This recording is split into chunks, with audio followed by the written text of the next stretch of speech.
Let's take your documents from this to this. Are you ready to make your Xero documents look polished and professional?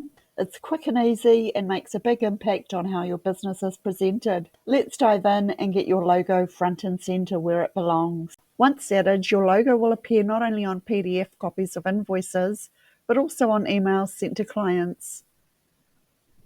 Plus, it'll automatically display on customer credit notes, statements, purchase orders, quotes, remittance advice, and receipts, everywhere you need it for a consistent professional touch.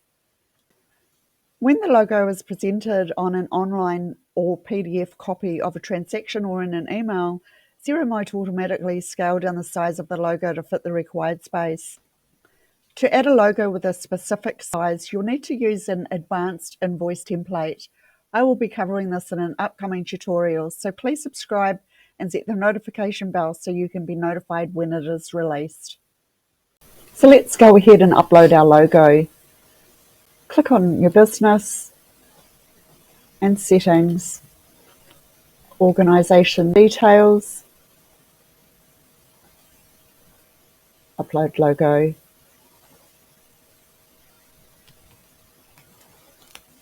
and click save. If you want to go back at a later date and delete the logo to change for a new one, just click on the trash can. And to show an example of our new logo, just create an invoice and download it as a PDF. Check if you're happy with it, but remember to go back and delete your invoice you've created as a test. So here is the example of our invoice prior to putting our logo on and after putting our logo on.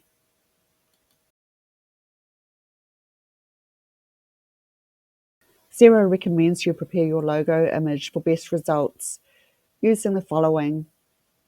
The logo size I used for this tutorial was a JPEG, 400 kilobyte, 500 pixels wide times 500 pixels high. Xero automatically scaled it down to fit the required space.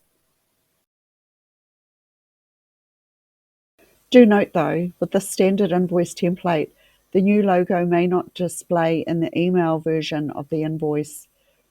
This issue only affects some users who use certain email clients.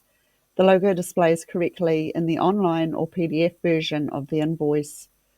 To resolve this issue, create a standard invoice template with the new logo and use it in place of your current invoice template.